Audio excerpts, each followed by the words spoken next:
அதிகாரம் 23.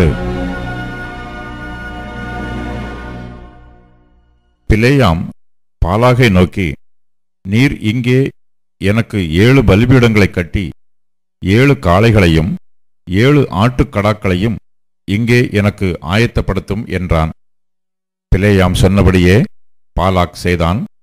பாலாகும் பிலேயாமும் ஒவ்வொரு பீடத்தில் ஒவ்வொரு காளையையும் ஒவ்வொரு ஆட்டுக்கடாவையும் பலியிட்டார்கள். பின்பு பிலேயாம் பாலாகை நோக்கி, உம்முடைய சர்வாங்க தகன பலி அண்டையில் நில்லும், நான் போய் வருகிறேன். கர்த்தர் வந்து என்னை சந்திக்கிறதா இருக்கும்.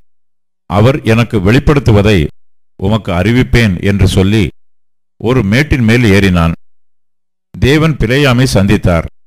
அப்பொழுது அவன் அவரை நோக்கி, நான் 7 பலிபீடங்களை ஆயத்தம் பண்ணி ஒவ்வொரு பலிபீடத்தில் ஒவ்வொரு காளையையும் ஒவ்வொரு ஆட்டுக்கடாவையும் பலியிட்டேன் என்றான். கர்த்தர் பிலேயாமின் வாயிலே வாக்கு அருளி, நீ பாலாகினிடத்தில் திரும்பி போய் இவ்விதமாய் சொல்லக் கடவாய் என்றார். அவனிடத்துக்கு அவன் திரும்பி போனான். பாலாக் மோவாபுடைய சகல பிரபுக்களோடும் கூட தன் சர்வாங்க தகனபலி அண்டையிலே நின்று கொண்டிருந்தான்.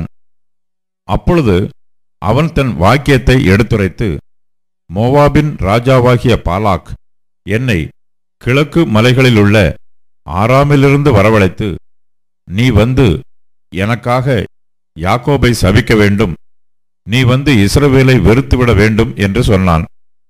தேவன் சபிக்காதவனை நான் சபிப்பதெப்படி? கர்த்தர் வெறுக்காதவனை நான் வெறுப்பதெப்படி? கன்மலை உச்சியிலிருந்து நான் அவனை கண்டு குன்றுகளிலிருந்து அவனை பார்க்கிறேன். அந்த ஜனங்கள் ஜாதிகளோட கலவாமல் தனியே வாசமாயிருப்பார்கள். யாக்கோபின் தூளை எண்ணத்தக்கவன் யார்? இஸ்ரவேலின் காற்பங்கை எண்ணுகிறவன் யார்?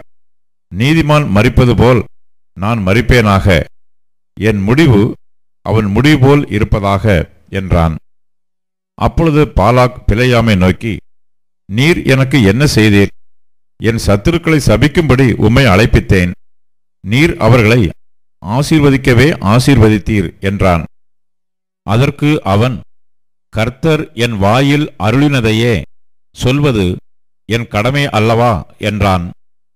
பின்பு பாலாக் அவனை நோக்கி, நீர் அவர்களை பார்க்கத்தக்க வேறொரு இடத்திற்கு என்னோட கூட வாரும்.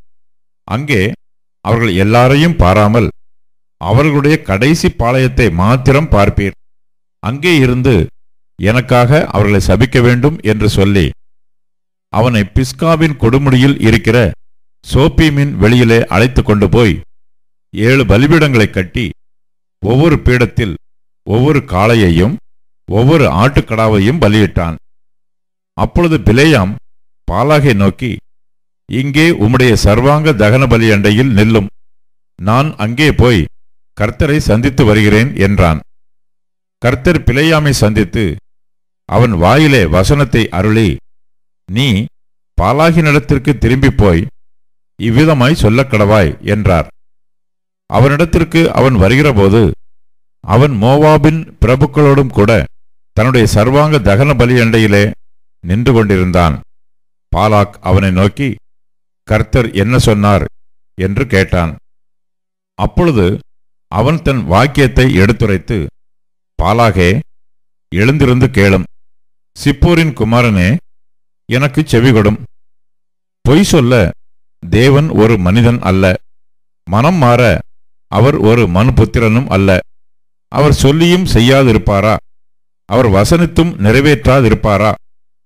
இதோ ஆசீர்வதிக்க கட்டளை பெற்றேன், அவர் ஆசீர்வதிக்கிறார், அதை நான் திருப்பக்கூடாது.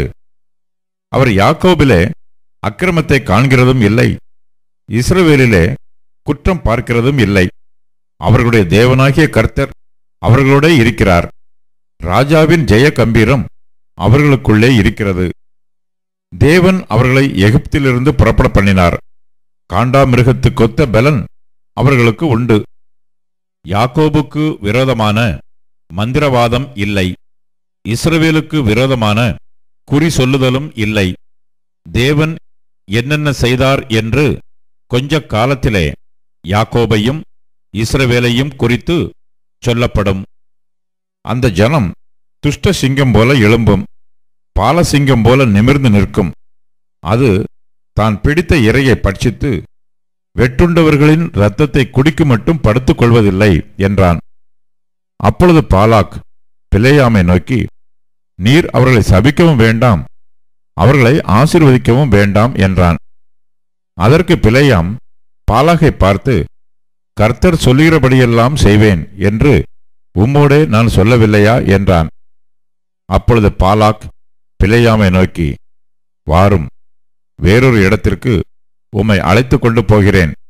நீர் அங்கே இருந்தாவது எனக்காக அவர்களை சபிக்கிறது தேவனுக்கு பிரியமாயிருக்கும் என்று சொல்லி அவனை எஷிமோனுக்கு எதிரே இருக்கிற பேயோரின் கொடுமுடிக்கு அழைத்து கொண்டு போனான்.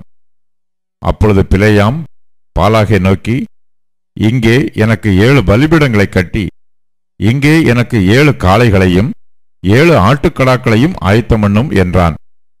பிலேயாம் சொன்னபடி பாலாக் செய்து ஒவ்வொரு பீடத்தில் ஒவ்வொரு காளையையும் ஒவ்வொரு ஆட்டுக்கடாவையும் பலியிட்டான்.